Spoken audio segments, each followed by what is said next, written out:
नमस्कार, प्रणाम दोस्तों। तो आज हम बात करने वाले हैं विटामिन डी और विटामिन बी12 पर। ये दोनों बहुत ही महत्वपूर्ण टॉपिक है और दोनों की ही भूमिका हमारे शरीर में जो है बहुत ही महत्वपूर्ण है। भोजन के विषय में तो हम रोज़ ही बात करते हैं, लेकिन इन दो चीज़ों के बारे में जो है वीडियोस कभी कभी हो पाती, तो इसलिए इसे बड़े ध्यानपूर्वक देखें। हमारे शरीर में जो अग्नि है ना दोस्तों, वही है भोजन को पचाने वाली। यदि अग्नि क्षीण होने लगे, कम हो जाए हमारे शरीर में अग्नि, तो खाना पचना बंद हो जाएगा या आंशिक रूप से कम पचेगा।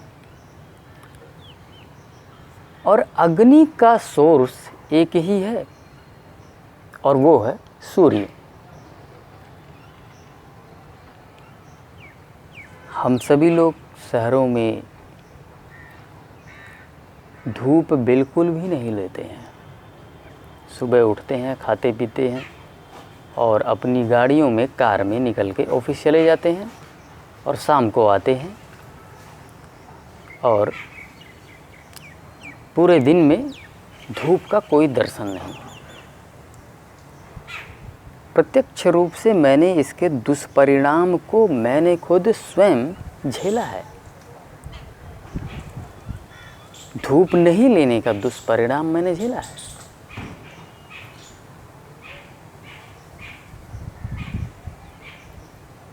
डाइजेशन पूरी तरह से खराब, खाना पचता ही नहीं था। यहाँ तक कि विटामिन बी12 भी बहुत कम हो गया था। Vitamin D.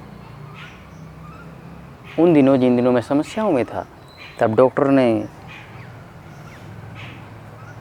टेस्ट लिखे थे और उसमें विटामिन डी जो है बहुत ही कम आ गया था। बस पूछिए मत, आई थिंक 10-12 था।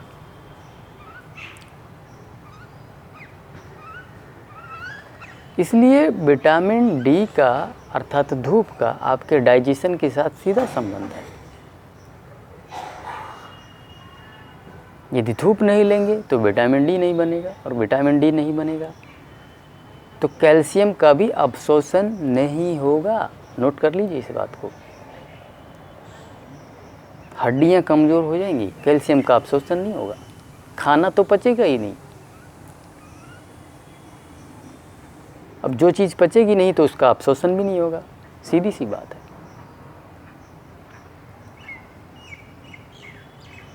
इसलिए मिनिमम आधा घंटा धूप सेकना है आपको।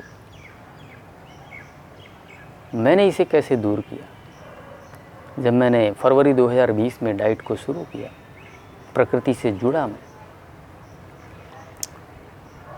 उस समय मैं एकदम कड़ी धूप निकलती थी और अपने सिर पे एक कपड़ा बांध के पूरा शरीर केवल एक कपड़ा पहन के मात्र आधा घंटा तक धूप सेका करता था उस समय। और ऐसा मैं 2-3 महीने तक किया लगातार।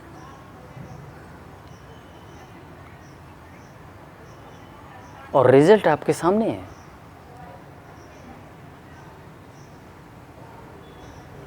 आज भगवान की कृपा से डाइजेस्टिव सिस्टम इतना स्ट्रॉन्ग है कि 100 ग्राम मूंगफली तक खा जाता हूँ। दुनिया की सबसे मुश्किल से पचने वाली चीज़ है कच्ची मूंगफली। रोस्टेड नहीं, रोस्टेड तो बड़े आसानी से पच जाती, कच्ची बिल्कुल रोस्ट नहीं किया हुआ, भिगोया हुआ। तो अगर आपका डाइजेशन सिस्टम कमज़ोर है अभी, तो आधा घंटा धूप सेकना शुरू कर दीजिए। और भोजन तो वो करना ही है जो मैं बता रहा हूँ आपको, भोजन वही करना है जो मैं बता रहा हूँ, लेकिन धूप आधा घंटा सेकना है।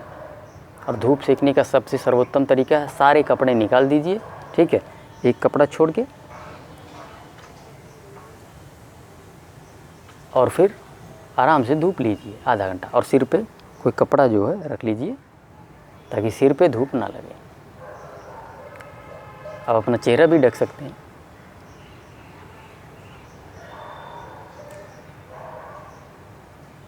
तो ये है सबसे सर्वोत्तम तरीका धूप ग्रहण करने का।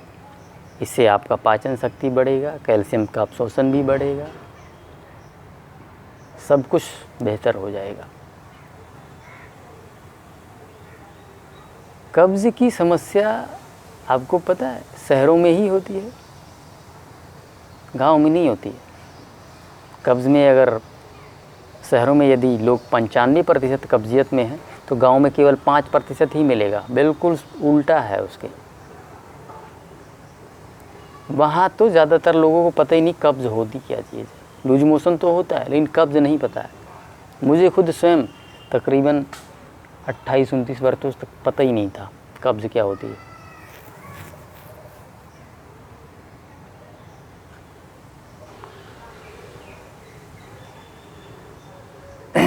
अब बात करेंगे विटामिन B12 पर। विटामिन B12 के विषय में बहुत गलतफहमी है लोगों के बीच में। लोगों को लगता है कि जब तक दूध नहीं पिएंगे विटामिन B12 नहीं मिलेगा। कैल्शियम का भी यही गलतफहमी है, दूध नहीं पिएंगे तो कैल्शियम नहीं मिलेगा। बिल्कुल बकवास बात है। मैं दूध नहीं पी रहा हूँ 2.5 वर्षों से, कहाँ से मिल रहा मुझे कैल्शियम? मेरी हड्डियाँ मजबूत नहीं। मैं दूध नहीं पी रहा हूँ, मेरा विटामिन B12 कहाँ से मिल रहा है? मेरा पाचन शक्ति कमज़ोर हो गया, खून नहीं बन रहा, कहाँ से मिल रहा है?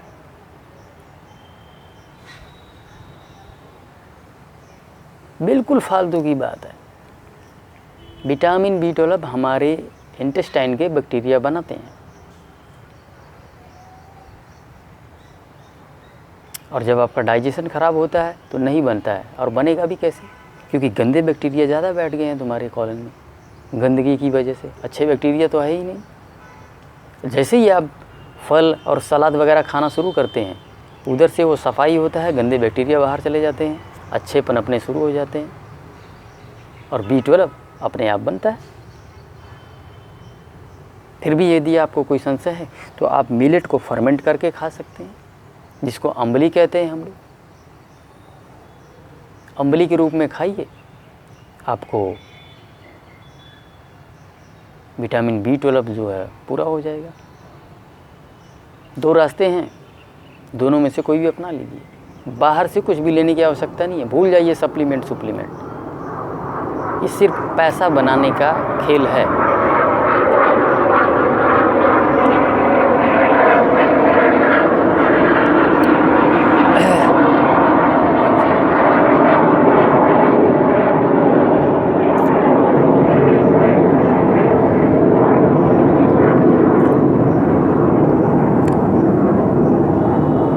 सप्लीमेंट आता कहाँ से है? अरे इन्हीं चीज़ों में से निकाला जाता है, फल और सब्जियों में से ही निकाला जाता है सप्लीमेंट, और उसको उसमें भर देते हैं डब्बे में। अरे तुम सप्लीमेंट लेने की क्या जरूरत, तुम डायरेक्ट वहाँ से ले लो ना, फल और सब्जियों में। एक कंपनी है जो 3-3 हज़ार का सप्लीमेंट बेचती है। अरे बाप रे बाप। और कई लोगों का फ़ोन आता है मेरे पास, मैं वो ले लूँ सर? मैं कहा भाई साहब जो वो ले रहे हो वही फल सब्जियों में है, तुम डायरेक्ट लो ना उसको। नेचुरल चीज़ ज़्यादा बेस्ट है या फिर इंसानों ने इसको तोड़ मरोड़ के जो डब्बे में डाल दिया है वो बेस्ट है? कौन सा आपके शरीर में ज़्यादा अच्छा बेहतर तरीके से अब्जॉर्ब होगा? ऊपर से उसमें प्रिजर्वेटिव भी डाला होगा। प्रिजर्वेटिव का सीधा मतलब है कि वो ख़राब हो चुका है, बस आपकी आंखों को भ्रमित करने के लिए कि ये देखो ठीक है, वो है ही ख़राब। जिसमें प्रिजर्वेटिव डल गया वो ख़राब ही है। बस समस्या ये है कि आपकी आंखों को इंटैक्ट दिख रहा है, और जो प्रिजर्वेटिव डलता है वो सिर्फ आंखों को भ्रमित करने के लिए डलता है। ये वो व्यक्ति बता सकता है जो समस्याओं में है, वो इस बात का अनुभव कर लेगा, नेचुरल और अननेचुरल दोनों को। लेकिन जो बीमार ही नहीं है, जो बिल्कुल स्वस्थ है, उसको पता ही नहीं चलेगा। वो तो बिस्कुट खाता जाएगा जिसमें प्रिजर्वेटिव डाला, खाते जाओ, डालते जाओ, डंप करते जाओ, उसको पता ही नहीं चलेगा दोनों के बीच में फ़र्क क्या है, नेचुरल और वो चीज़ जिसमें प्रिजर्वेटिव डला है। प्रिजर्वेटिव कुछ नहीं है, केवल आँखों का भ्रम। वो वास्तव में ख़राब ही हो चुका है।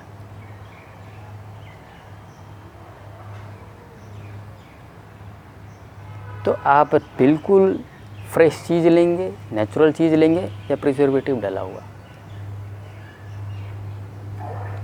इसलिए जितने सप्लीमेंट्स हैं उन सबको छोड़िए और भगवान ने जो बनाई हैं चीज़ें उसको लीजिए। विटामिन डी सूरज देवता से ग्रहण कीजिए और विटामिन B12 सफाई कीजिए अपने शरीर का, गंदे बैक्टीरिया निकालिए और अच्छी चीज़ डालिए, फल सब्जियां डालिए, मिलेट्स डालिए, इन सब की पूर्ति हो जाएगी आपकी। और उसका सबसे बड़ा उदाहरण मैं स्वयं आपके सामने बैठा हूँ, ठीक है। सारी चीज़ें मिल रही हैं, यहीं से मिल रही हैं, कहीं अलग से कोई सप्लीमेंट नहीं ले रहा हूँ मैं। चलिए दोस्तों, आज का सेशन यहीं समाप्त करते हैं। धन्यवाद।